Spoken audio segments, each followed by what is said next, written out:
सोलापुरातील मराठा आंदोलकांवरील सर्व गुन्हे मागे घेण्यात आले। पोलीस आयुक्त एम राजकुमार यांनी या संदर्भात माहिती दिली। सरकारच्या निर्णयाचं मराठा समाजाच्या वतीने स्वागत करण्यात आलेलं आहे।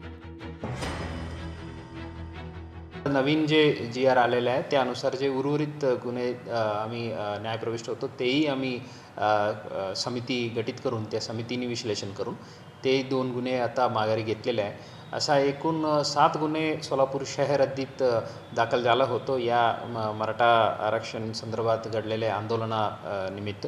ते 7 गुन्हे आम्ही आता माघारी घेतलेले आहे। या विषयावर सोलापूर शहर पोलीस हद्दीत कुठल्याही प्रकारच्या केसेस आता पेंडिंग नाही आहे। आतापर्यंत मराठा आंदोलकांवर जी सोलापूर जिल्ह्यामध्ये गुन्हे दाखल झाले होते ती गुन्हे मागे घेण्याची प्रक्रिया जी चालू झाली त्याबद्दल ग्रामीण पोलीस व महाराष्ट्र शासनाचा आम्ही मराठा समाजाच्या वतीनं मनापासून आभार मानतो की आतापर्यंत सोलापूर शहरामध्ये 7 गुन्हे दाखल झाले होते। ते 7चे 7 पाठीमागे घेतले आणि सोलापूर ग्रामीणमध्ये 60 पैकी 49 गुन्हे पाठीमागे घेतले। त्याबद्दल आम्ही मराठा समाजाच्या वतीने सरकारचा आणि पोलीस प्रशासनाचा मनापासून आभार मानतो।